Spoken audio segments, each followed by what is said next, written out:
باب إفشاء السلام من الإسلام. قال عمار: 3 من جمعهن فقد جمع الإيمان: الإنصاف من نفسك، وبذل السلام للعالم، والإنفاق من الإقتار.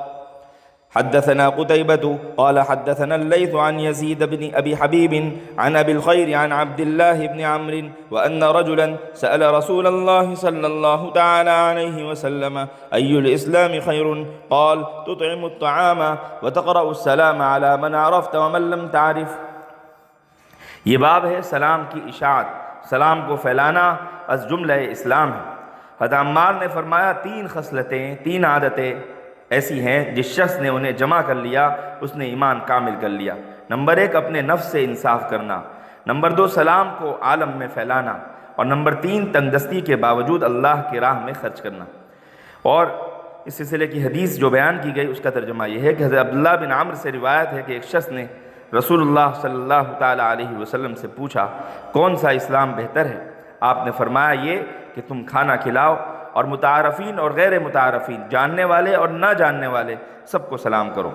دراصل یہاں اسلام حقیقی معنی میں جو اپنے اعمال کو بتلا رہا ہے تو من جملہ اسلامی اعمال میں سے ایک سلام بھی ہے۔ تو یہاں حقیقی اسلام کی علامت بتلائی جا رہی ہے، اور وہ یہ ہے کہ یہ شخص سلام کی کثرت کرتا ہو، یعنی سلام کو تعارف کی شرط یا کسی خاص وقت کے ساتھ مقید نہ کرے بلکہ ہر سامنے آنے والے کو سلام کرے۔ افشا کے یہی معنی ہے کہ وقت یا شخص کے ساتھ مخصوص نہ ہو بلکہ ہر وہ مسلمان جو اپنے افعال کی وجہ سے دعائے سلامتی کا مستحق ہو اس کو دعا دی جائے اور اسے سلام کیا جائے۔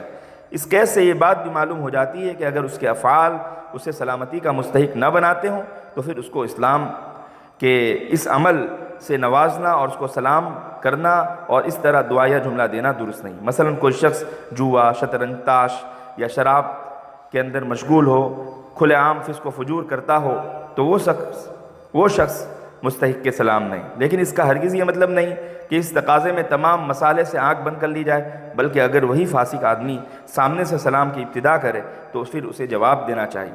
اسی طرح اگر فاسق صاحب اقتدار ہے اور اندیشہ ہے، اگر میں نے اسے سلام نہ کیا یا اس کے سلام کا جواب نہ دیا تو یہ میرے لیے تکلیف کا باعث بن جائے گا، تو ایسی صورت میں سلام کی اجازت۔ یا اگر فاسق کو دیکھ کر اپنی بڑائی کا خیال دل میں پیدا ہو تو پھر یہ شعبہ کبر ہے، اس لیے اس کو توڑنے کی غرض سے ابتدا بالسلام مناسب ہے۔ اور بھی اس سلسلے کے مسائل ہیں جو فقہ کی کتابوں میں دیکھے جا سکتے ہیں۔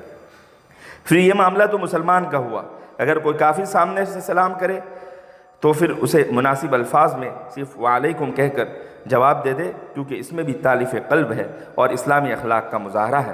نیز یہ کہ جواب نہ دینے کی صورت میں مذہبی کشاکش کے ساتھ معاشرہ بھی متاثر ہوتا ہے، اور بعض مخصوص مسائل کی بنیاد پر ابتدا بالسلام کی بھی اجازت ہے۔ حضرت عمار کا جو ارشاد ہے کہ حضرت عمار 3 باتوں کے بارے میں فرماتے ہیں کہ 3 چیزیں جس کے اندر جمع ہو جائیں گی اس نے ایمان کو جمع کر لیا۔ پہلی بات یہ کہ اپنے نفس سے انصاف کریں، یعنی جیسا کہ آپ دوسروں کے اعمال پر گرفت کرتے ہیں اسی طرح اپنے اعمال کا جائزہ لیں اور محاسبہ کریں، اور نفس سے پوچھے کہ تو نے یہ عمل کیوں کیا۔ نفس محاسبے کے سلسلے میں ایک معاملہ خدا کا ہے اور ایک معاملہ بندے کا۔ نفس سے دونوں قسم کا محاسبہ متعلق ہے۔ خداوند قدوس کے معاملے میں محاسبے کا مطلب یہ ہے کہ نفس سے ہر کوتاہی کے بارے میں باز پرس کرے، پوچھے، چاہے وہ کتنی ہی معمولی کیوں نہ ہو، تب طبیعت اس محاسبے کی عادی ہو جائے گی تو خود بخود اوامر کی طرف بندہ مائل ہوتا چلا جائے گا اور نواہی سے اجتناب کرتا چلا جائے گا۔ اور بندوں کے معاملے میں محاسبے کا مطلب یہ ہے کہ تم نے فلاں فلاں انسان کے ساتھ تشدد کیوں کیا، ظلم کیوں کیا، بلا وجہ اسے تکلیف کیوں پہنچائی، فلانے کو مالی نقصان تم نے کیوں دیا، آخر یہ کیوں کیا تم نے؟ کیا تجھے خدا کا خوف نہیں؟ تو یہ نہیں سمجھتا کہ اس کا انجام کیا ہوگا؟ غرض اس طرح محاسبہ کر کے نفس کو خوب کسے اور توبہ کرنے پر مجبور کرے۔